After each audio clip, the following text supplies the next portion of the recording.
Hi everyone, I'm Katie Friedman and I'm founder of Flexible Working People. I'm really happy to be joined today by G Footit, who is recruitment partnership at St James's Place. Hi G, how are you? Thank you. Thank you for having me, Katie. I'm very well, thank you. How are you? I'm very good, thank you, on this Monday morning. We're just feeling a bit weary from my running around all weekend.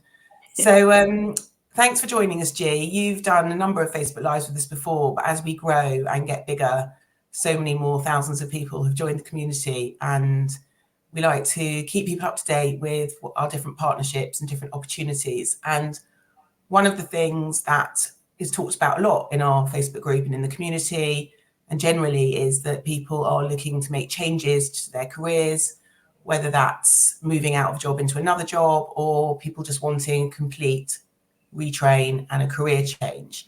And one of the reasons why Flexible Working People partnered with St James's Place is because you offer such a phenomenal opportunity for people to retrain. And I know that we'll talk about this more, but to retrain from any background into a career in as a financial advisor, which is phenomenal. And over the years that we've been working together, we've had a number of our community join the academy and retrain and set up as successful financial advisors. And we've been working together for a while. So I'm really keen to get you back in, as you know, to talk about the opportunity, what it is. And I know there's been some changes since we last had you on in terms of the funding and the financial piece. So I'm really keen to cover that too. So I think probably the best thing for me to do is to kind of hand over to you and to ask you to tell everybody kind of what is the opportunity. Let's talk a little bit just at a top level about what the academy is and how it works. Yeah, absolutely.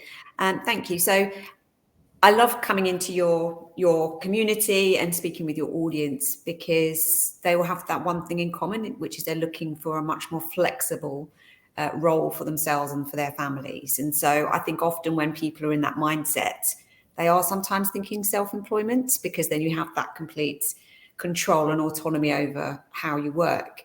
And that's why I think the St James's Place Academy opportunity resonates so much with people within your community because it does provide that opportunity. But as you said, actually, it's a retraining opportunity too. So let's start at the very top. St James's Place, we're a FTSE 100 company. We are the largest provider of face-to-face financial advice in the UK.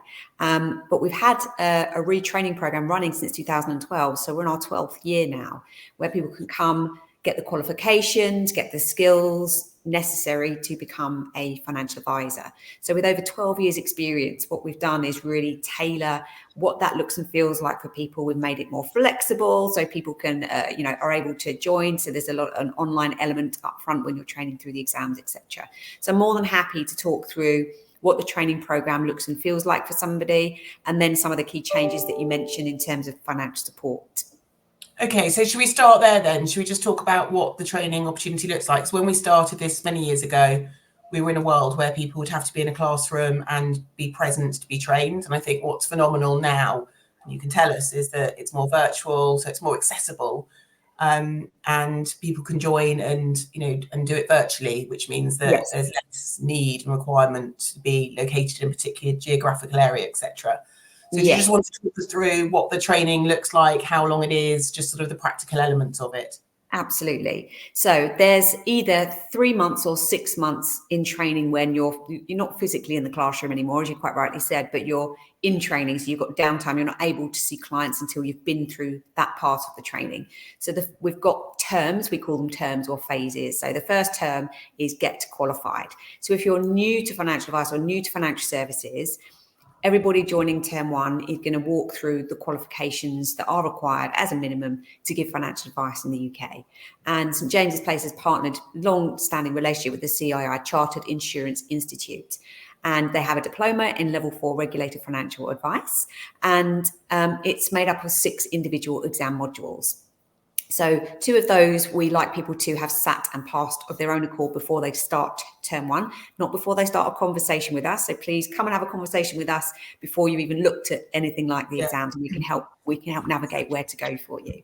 And then the other 4 exams are sat within our program. So term 1 focuses on 3, so it's an exam per month in that first month.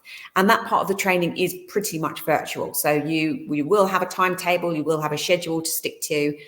There will be certain elements of that which are live training, so you have to be dialed in at a certain time. But a lot of the elements of that are sort of on demand, so you've got your own time to do it. What I will say though is it's a full-time commitment. So if somebody does join the academy at term 1 or term 2, which I'll come on to in just a second, it is a full-time commitment. It's not something you can do alongside another job.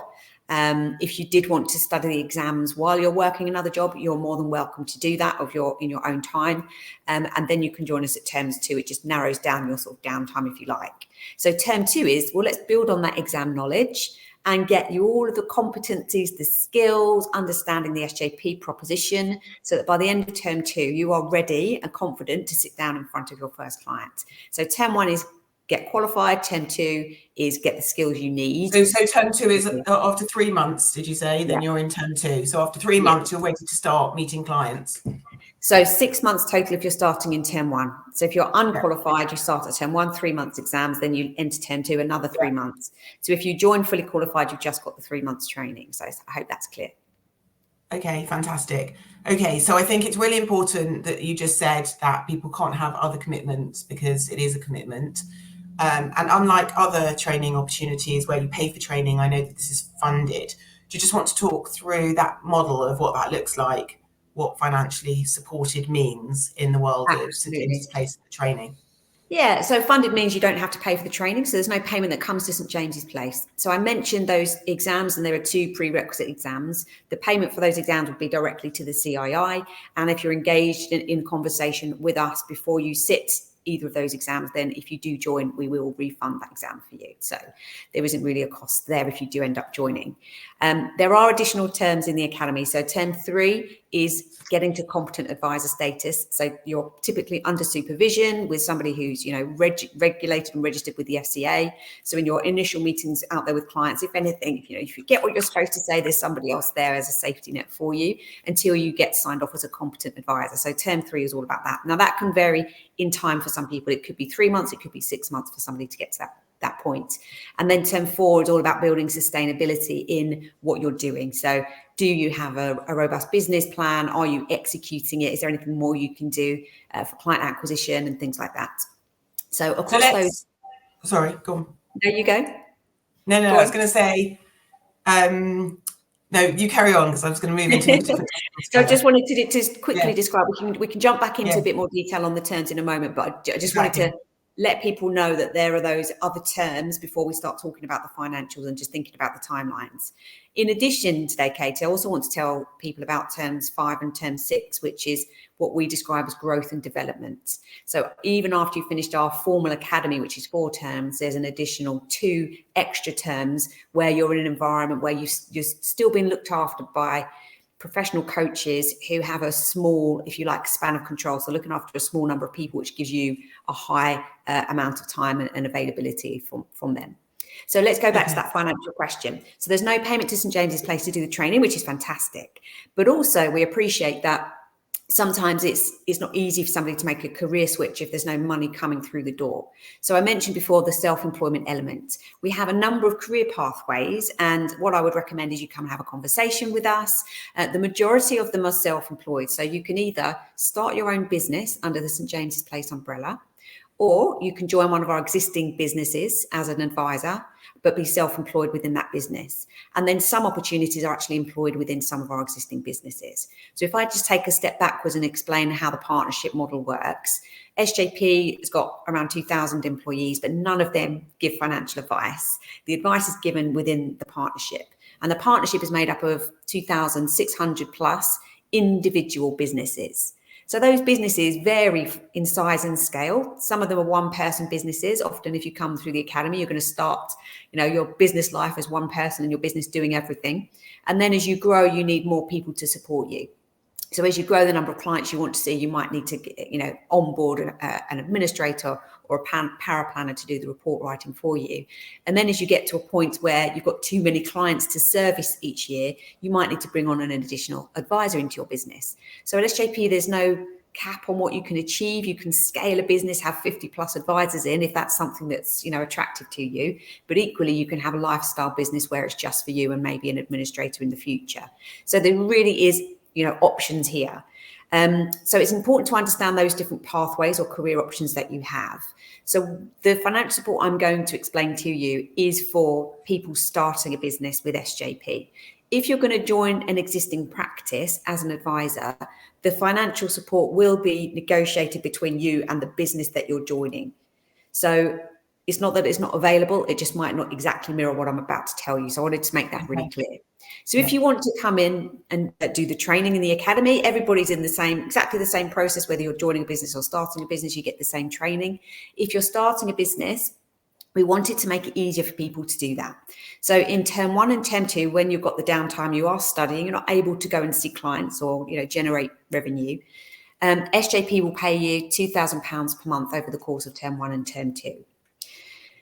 Then when you move into term 3 and term 4, you begin to be client facing and fee revenue can start to come through the door. However, we know that it's difficult in the early stages when you've got so much to think about, you're new to this, and you need to really build momentum for your fee revenue to kind of match what you were previously earning or, you know, cover your essential outgoings, etc. Yeah. We've just increased the funding to, in total, last 12 months. So if you join at term 1, it will be 6 months, £2,000 per month, and then 6 months, £1,500 per month. If you join at term 2 and you skip term 1 because you're already qualified, you'll have the first 3 months at £2,000 per month and the next 9 months at £1,500 per month. So I think that's going to help so many people be able to say yes to this opportunity. So I'm really excited about that. I agree. So that's phenomenal. And that's a really big change to where we were in terms of more financial support over a longer term, which will mean, as you just said, that where people have given up roles and now working and they're taking time to build their business, they at least know that they've got money coming in to help them along their way, which is complete. Again, for me, it's a complete game changer in terms of the decision to do it. But not everyone is going to be right for St James's Place Academy, and not everybody's going to be right to be a financial advisor, because we sort of painted this picture. Anyone can do it. You don't have to come from any particular background. And, you know, and I think it's just important to say the question I suppose is, what would make a good financial advisor? What type of person are you looking for? Because I also think it's important to say that it's an application process in the sense that you need to apply to join and you'll go through a process. You just want to talk about, there's 2 questions, I suppose, there. One is, what's the application process and who would be ideal? And who would be right for this opportunity?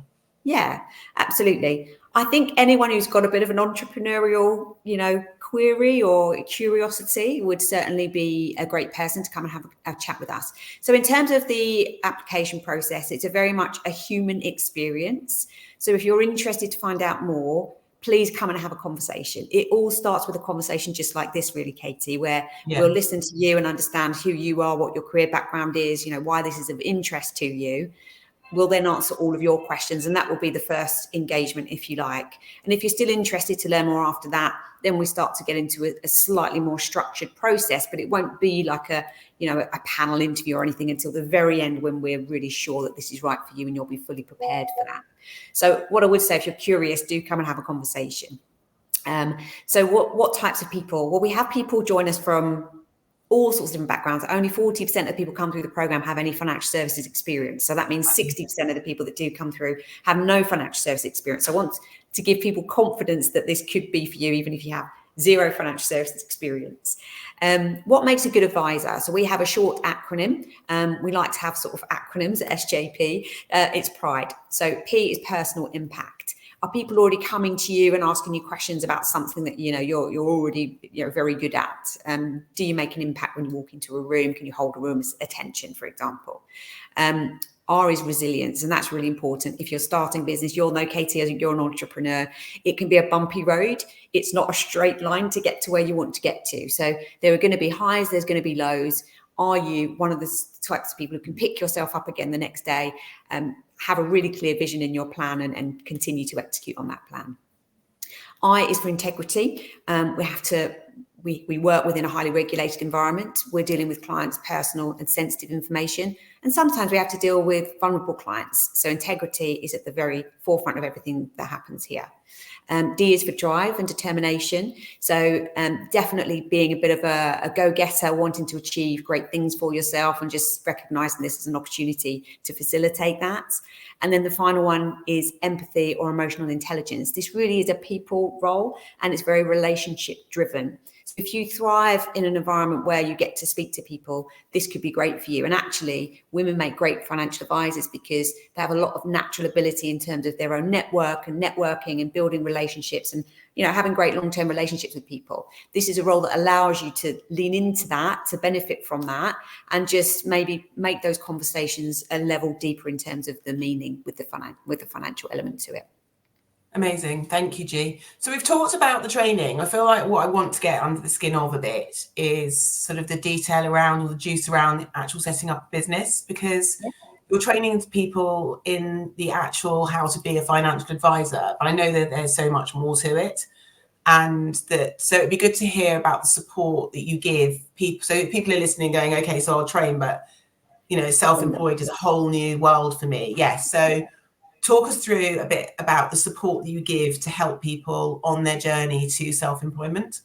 Absolutely. So whether I think you're starting your own business or you're effectively a self-employed financial advisor within somebody else's business, it's quite similar because you're looking after, you're managing your own clients, I suppose, and making sure that the relationships that you have with them are in a great, strong and positive place. So in the academy, we have, I think it's just under 200 employees who work within the academy to make sure that you have all the support that you need at every step of the way. And what we've evolved over the last over a decade now is specialist support for each phase that you are going through. And that doesn't stop as you graduate from the academy into what we describe as our partnership. So the very first people you might meet along the way will be our recruitment managers. You'll very quickly be helped and supported by one of their operational support team, and they'll help you fill out things like your business plan, your application form, and we'll come back to the business plan in a moment. Once you join the academy and you're in term 1 and you're learning through the exams, and then you're in term 2, you're learning your skills. We've got relationship managers, so an academy relationship manager. So their job is to make sure that you feel at home, that you're supported through that specific phase of your journey. You've got everything you need to encourage you to be out in the location that's closest to you. So SJP has 22 location offices across the UK, and they're sort of sub-communities, each of their own. And so our relationship managers will introduce you to people in the location and make sure that you've been invited to meetings that are happening, and so that you feel part of not only your academy cohort, which is roughly 20 people, but also the community that you'll be joining once you graduate the academy from an early stage. Once you're through that sort of learning period, term 1 and term 2, you're then out in the real world. You need somebody who's able to supervise you and observe you in your client meetings in the early stages before you get signed off as a competent advisor. So that's a very specific role. So we have academy development managers during terms 3 and term 4. So they are, FCA registered. They're out there with you out in front of clients, and they give you absolute peace of mind. But the relationship will start with them before you get to term 3. So you'll know who you're going to be assigned to. They actually do some of the work with you in term 2 in terms of there's role plays and things that you do in your skills training. So that kind of relationship starts to be built before you get to the phase where you'll be looked after by them. And then once you're through term 3 and term 4, we have another specialist team in terms 5 and 6 that we describe as growth and development. And they are all, as I say, qualified coaches, and they have a real lens and a small span of people that they look after, so they can dedicate lots of time to you as an individual, just to build on the consistency and to build on what you have learned through those 4 terms, because it does go quite quickly. What I've found is when I've been in, shadowed a classroom, I've done recently in the last couple of weeks, I'm in the classroom with somebody in term 3. They're already out there, so meeting clients, onboarding clients and networking. They all come to the room together as peers, and they've had completely different experiences because somebody's focusing on one way of doing things and others focusing on a different way of doing things. Somebody's practice does things one way, somebody who's starting their business hasn't even thought of that. So just having all of those people back in the room together is so powerful and valuable because you all learn from each other's experience. And I found it brilliant and fascinating when I was shadowing that classroom. And so the support is second to none. It really is. The amount of people and support that you have throughout your journey at SJP is genuinely second to none. Okay. Do you think that people have to be really good at networking and really good at business development to be successful in this? So in terms of going out and getting clients, I think that one of the reservations that people have is that they're like, well, will I just be sort of tapping up all my friends? Who will my clients be? And there's that sort of, that's always a question we get asked. So I'm asking it because... Absolutely. I love that. I love that about you, Katie. Ask me all of those questions that people want to know. It's not they're the questions that people want to know. Like, who are going to be my clients? Will I just be sort of knocking on my best friend's door saying, do you want some financial help? So tell us what that looks like and how you go about networking and helping with client acquisition. Absolutely. Yes. So there's no right or wrong way to do it, but if you're going to be in business and work for yourself, you need to have clients, and that's regardless whether it's for financial advice or any other type of business. Yeah. So if entrepreneurship is something on your mind, you need to have some form of client and sell a product or a service to them. So financial advice is all around building client relationships. So before you even join the academy, we are speaking to you about this. So part of the decision-making process around do I start my own business or join an existing practice will be about this particular topic. Yeah. So we're speaking to you and understand who you are, what your background is, the type of person you are. Does client acquisition, terrify you, or you're really excited about it? And we hope that you're really excited about it. And then we'll discuss some ideas. So part of the onboarding process before you even join, we help people to analyze what their personal network looks like. So who is in that? Let's think outside the box. So you've got all your previous jobs, all your previous, employees that you used to work with. You've got your personal network, family and friends. You've got maybe local sports clubs that you're involved with, the kids' sports clubs. You just mentioned that you're off to dancing and football at the weekend with your children, Katie. So I think when we put our mind to it, that spider diagram can probably be quite big and broad if we're brave enough to think about it in that way. And then you sort of say, well, do I have to, tap into my friends and my family? Some people really lean into that when they join the academy because they know that those people love them, support them, want them to be successful. So often what people will lean into is saying to those nearest and dearest people, I've got an observation, or I need to do an observation.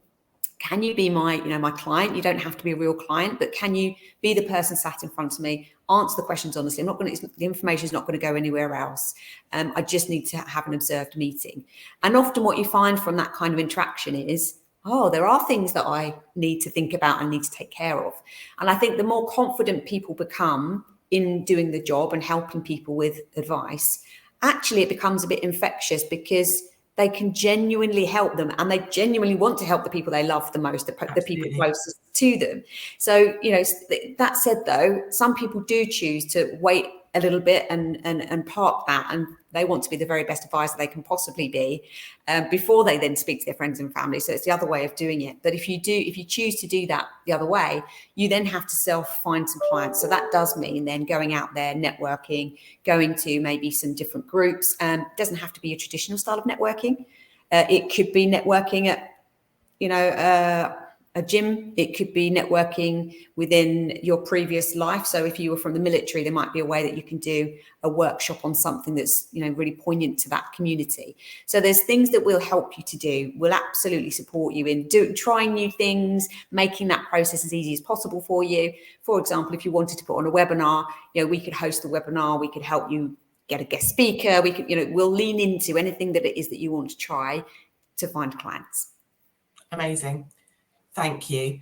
And then I think that the next difficult question, it's not that difficult, but let's cover it, is around sort of the financial piece in terms of how long it takes before you start earning money. And we talked a bit earlier about how you can start earning money as early as sort of term 2. Term 3, sorry. But let's just talk about what that looks like. And I know that what you put in is what you get out. And I know there are so many variables, but could you just share sort of in your experience what that piece looks like in terms of people starting to earn?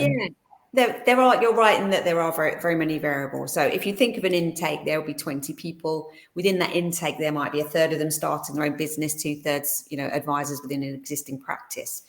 And then even those advisors and existing practices will have very varied experience in terms of number of clients that they're working with that are already part of the practice, or they've got to find their own. So everybody's starting point will be very different. You then got to layer on top of that everybody's bravery, work ethic, you name it. We can layer on so many things that are going to impact how quickly somebody can have success.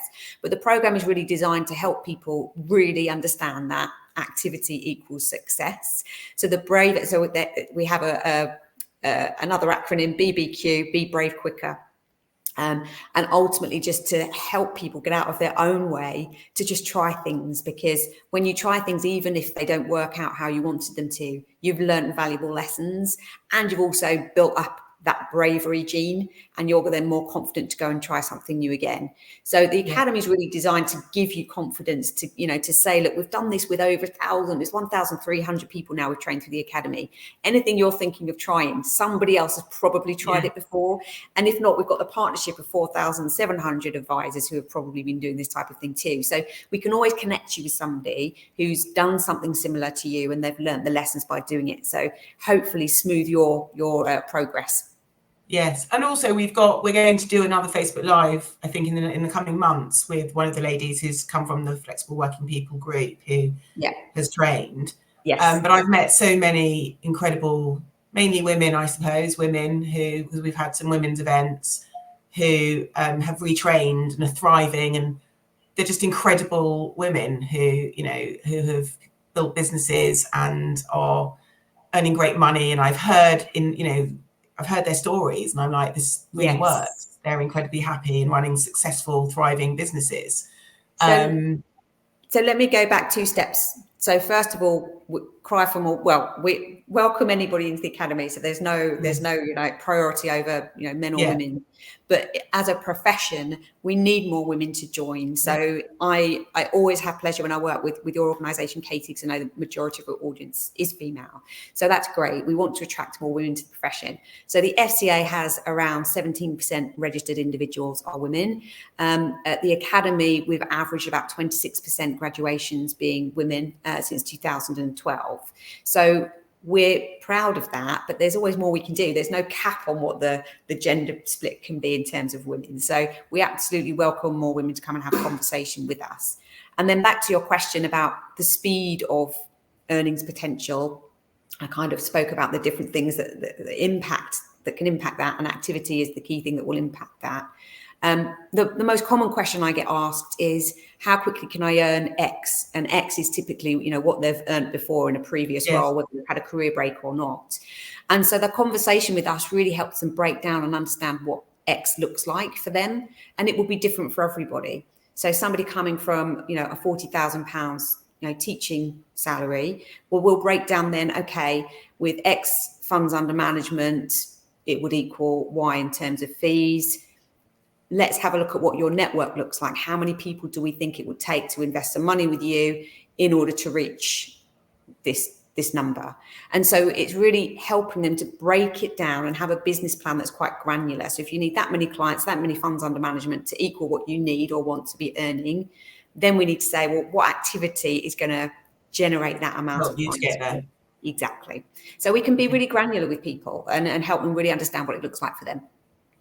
Also, just before we close, we sort of talked about the different career pathways, which is sort of joining an existing practice or setting up on your own. Is there a more common route that people take? And do you have those conversations with people at the beginning, or can you decide at any point during the training which route you want to go? Great question. So people will know before they start day one in term one the path that they're on. So am I starting a business here, or am I joining a practice? So in the early engagement phase, when you're having conversations with us, we do that homework. We start to explore your personal circumstances as well, because affordability does come into it. I've mentioned the financial support that we have, but we all know the cost of living at the moment isn't easy. So we want to make sure that people are comfortable with the support that we're giving them, that this is a viable option for them. And I've forgotten the question. I've gone off on a random there. What did you ask me? Which route do you help them decide on which route they should take? So that will help decide which route is best for them.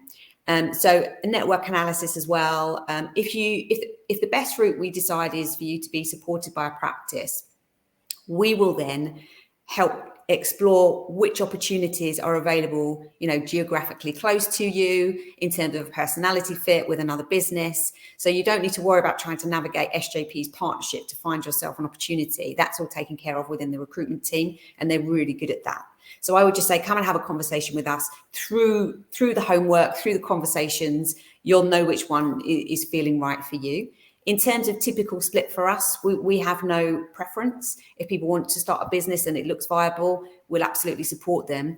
If down the line, for whatever reason, they're not getting the success rates they expected, and they need to pivot and they need to go into practice, that's fine. And likewise, if you join a practice and later want to come out, it will be dependent on the terms that you've sort of signed up and agreed to with the practice, but often you can sort of buy out your clients and go and set up on your own. So it's very flexible in terms of the options, but from day one of the academy, you will be on a track. So I'll either be starting a business or joining a business, but it can be changed later.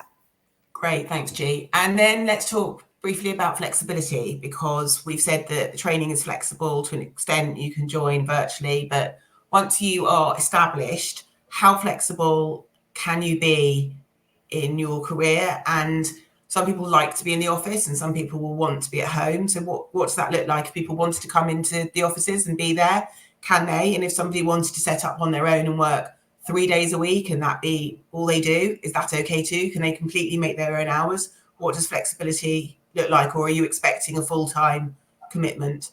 So we're expecting a full-time commitment. I think if you're going to start any business or be self-employed, really, we want people who are able to commit a full-time. In terms of flexibility, if there's a school run to be done, you can plan your day. So your primary focus is meeting with people, potential clients or existing clients. So the more time you spend doing that in your day, the better outcomes you're going to have. If you do a bit of administration post a client meeting, but you've got to pick up your child from school, I'm just going to use that as an example, you might want to then do your meeting follow-up in the evening after 7, once they may have gone to bed if you've got little ones. So there's no rhyme or reason in terms of what hours you have to see clients. You dictate that. It's what's convenient for you and them. So you can work around, life commitments, but to get this off the ground, it really is a full-time commitment. I think, let's say you fast forward 10 years, you've got an established business, you're looking to start to retire. What I love about it is you can slowly start to retire. So you have a client book, you might want to do a client share agreement and allow somebody else to service some clients for you, or even pass on some clients to somebody else's business. And actually, that's a really exciting part of our community. So SJP's partnership has 4,800 financial advisors in 2,600 financial advice businesses. The average age in our community is sort of mid-40s, 48 or late 40s. Within the profession, it's late 50s, it's 57. So what we have is a nice equal balance of age profile within the partnership. So we're going to be having X number of partners retiring any given year, but what we have is a number of new fresh people coming through the academy who might want to grow their business by acquiring one of the retiring businesses. So yes, we've got a really nice system. Exactly. And actually, I know that you're a Stephen Bartlett fan, as I am, and there was a really great interview that he did with Daniel Priestley. And Daniel Priestley was talking about, if he was to start a business from scratch again, he would probably buy, somebody's retiring business. He wasn't talking about financial advice. He was just talking generically. And it got me thinking about how amazing our business model is, because in our growth and development stage, when you're through the academy phases, you've got a sustainable business. There are options for you to, purchase one of these retiring partners' businesses. And what we have are preferential terms for somebody who's quite new to the profession. So Daniel Priestley was talking about structuring a deal with no down payment up front. And effectively, that's what SJP does internally. So if you have got that entrepreneurial mind, listen to that episode because it's great. And then come and have a chat with us about what might be possible for you. Okay, so we've run out of time. So before we close, we talked about cohorts. So let's just talk about, if people are interested in having a chat, when's the next cohort? Do they run at particular points in the year, or can you join at any point? What does that look like? Yeah, we can be flexible around you. There are monthly intakes for both terms 1 and term 2. So come and have a conversation with us. Often people need to, be flexible with their start time around, either a notice period or a school holiday or whatever it might be. So yeah, the good news is there's monthly rolling intake. So come and have a conversation with us and you can start when suits you. Amazing. All right. Well, G, I think we've covered quite a lot today. Whistle stop tour of joining the Academy. I hope that anyone listening, I know that some of you will be listening live, and I know that a lot of people will be watching this on replay later or in your own time, because that's generally what happens with our lives, which is perfectly fine. What we'll do is we will pop some links into the thread underneath this video. And if you've got any questions, pop them in there, or you can contact G directly. I know that she's always open. She's a member of the Flexible Working People Facebook group, and very approachable and very happy, I know, to answer any questions. And I think that the best thing to do is just, you know, if this has piqued your interest and you think that this could be something that could be for you, then have a conversation and have a chat and see. And equally, you can come away from that conversation and think that's not for me, and that's okay too. There's no pressure at all from St James's Place. This is it's a conversation with G or one of her colleagues to establish whether this could be the right opportunity for you. And if it is, then it could be a tremendous opportunity for you to set up and be supported to have sort of a really flexible and incredible career in financial advice. So G, thank you so much for joining. It's always a pleasure doing these things with you. And I'll drop some links in, and thanks everyone for listening. See you soon. Bye. Bye.